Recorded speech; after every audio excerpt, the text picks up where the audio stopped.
신대방동의 한 편의점 앞. 사람들이 무슨 구경이라도 난 듯 거리에 모여 있습니다.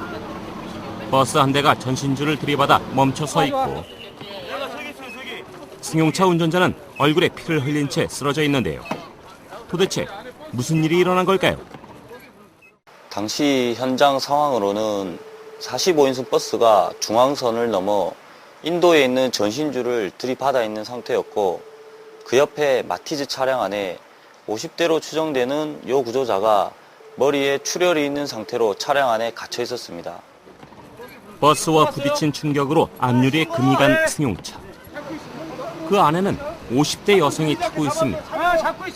얼굴엔 피가 흐르고 의식은 혼미한 상태. 대원들은 응급처치를 한 후에 구조를 시작합니다. 또 못지않게 안전한 이송이 중요한 현장. 그래서 늘 팽팽한 긴장감이 감돕니다. 사고 직후에 버스는 도로변에 있던 전신주를 들이받았는데요. 하지만 버스 운전자는 무사했고 다행히 전신주로 인한 정전 사태도 발생하지 않았습니다. 전신주가 쓰러졌거나 버스가 인도로 돌진했다면 인명피해로 이어질 수도 있는 아찔한 상황이었습니다. 승용차 앞 유리가 산산조각이 나고 문은 심하게 찌그러졌습니다. 천호동에서 하남 방향으로 버스 전용 차선을 달리던 공항버스와 유턴을 하던 승용차가 충돌한 것입니다.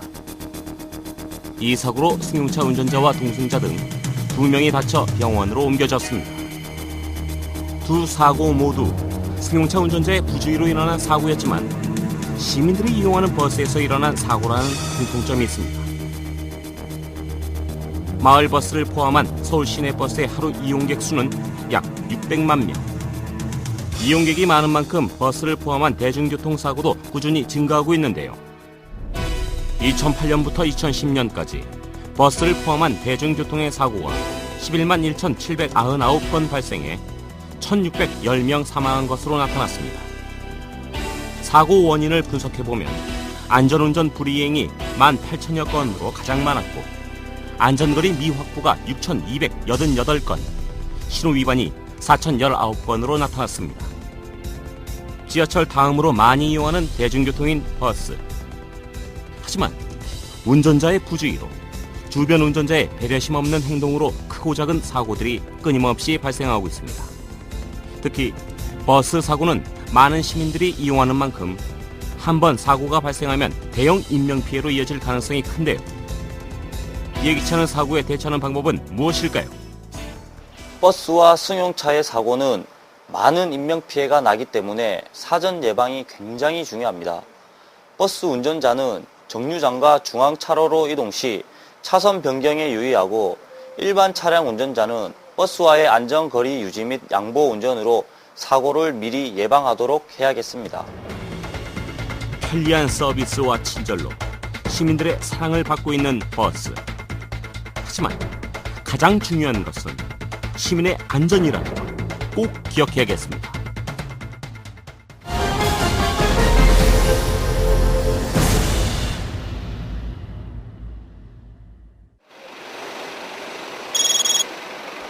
서울 독산동의 한 정육점. 구조대원들이 한 여성을 빙 둘러싸고 있습니다. 가까이 가보니 여성의 손이 기계에 끼어 있는데요. 정육점 직원인 이 여성은 파절이를 만들기 위해 파 분쇄기를 사용하던 중 손이 빨려 들어가 사고를 당했습니다. 금천구 독산동 정육점에서 아주머니께서 파 분쇄기에서 작업을 하다가 오른손 검지가 낀 상태에서 저희가 출동 신고를 받고 출동을 하였습니다. 출동해서 도착해 보니까 아주머니께서 낀 상태에서 상당히 고통을 호소하고 있었습니다. 기계에 끼인 손을 빼내기 위해선 기계를 절단해야 하는 상황. 손가락은 이제 조그마한 충격에도 큰 부상으로 이어질 가능성이 큰데요. 이 때문에 구조대원들의 신경이 바짝 곤두섭니다. 다친 손가락이 아픈지 사고 여성은 신음소리를 내뱉습니다. 그럴 때는 대원들의 속은 더욱 타들어갑니다.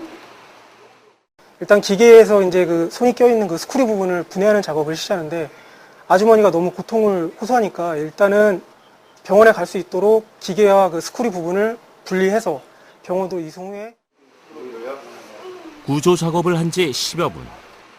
드디어 기계에 끼었던 손가락이 빠져나오는데요. 사고 여성은 손가락 뼈가 부러져 인근 병원으로 후송됐습니다. 산업이나 작업 현장에서 자주 발생하는 감김 끼임 사고. 특히 끼임 사고는 넘어짐, 추락 사고와 함께 산업 현장에서 가장 많이 일어나는 3대 재해 중 하나입니다. 그 대표적인 것이 기계의 벨트나 체인, 드릴과 같은 전동기구가 돌아갈 때 회전축에 신체나 옷자락이 감겨 사고가 발생하는 것입니다. 이러한 감김 끼임 사고는 일상생활에서도 흔히 발생하고 있는데요. 대형 건물에 설치된 에스컬레이터, 헬스장의 러닝머신과 같은 운동기계에서도 자주 발생합니다. 특히 몸집이 작고 호기심이 많은 어린이의 경우 이런 기계에 무심코 손과 발을 가져다 대면 사고로 이어질 수 있는데요. 지난 2월에도 4살 남자아이가 작동 중인 믹서기에 손가락이 끼어 구급대가 출동하기도 했습니다. 엄마가 잠시 한눈을 판 사이 아이가 믹서기에 손을 대 벌어진 사건이었는데요. 아이는 다행히 무사했지만 엄마는 놀란 가슴을 쓸어내려야 했습니다. 한순간의 부주의로 절단, 뭉개짐, 골절 등 치명적인 부상을 입을 수 있는 감김, 끼임 사고. 기본적인 안전수칙 몇 가지만 지켜도 각종 위험 상황을 예방할 수 있다고 합니다. 가장 중요한 것은 작업할 때 복장인데요. 통이 넓은 소매나 헐렁한 바지, 장식이나 끈이 있는 옷차림은 절대 피해야 합니다. 작업을 할 때는 항상 안전모를 착용하고 머리카락이 기계 가까이에 닿지 않도록 합니다. 드릴을 사용할 때는 면장갑을 끼는 것보다 맨손이 더 안전합니다. 면장갑을 끼면 손의 감각이 둔해질 뿐만 아니라 면장갑이 자칫 드릴에 감기는 경우가 발생할 수 있기 때문입니다. 이런 사고들은 보통 보면 골절상이나 열상 같은 어떤 상처가 나기 쉬운데요. 심각한 경우에는 절단이 되는 경우도 있기 때문에 이런 사건들을 보게 되면 일단은 가장 중요한 게 이제 개인의 어떤 부주의, 그리고 이제 어린아이들은 부모들의 어떤 부주의로 인해서 사고가 발생됩니다. 편리를 위해 사용하는 기계. 하지만 부주의하게 사용한다면 우리의 생명을 위협하는 흉기가 될 수 있다는 사실을 잊지 마시길 바랍니다.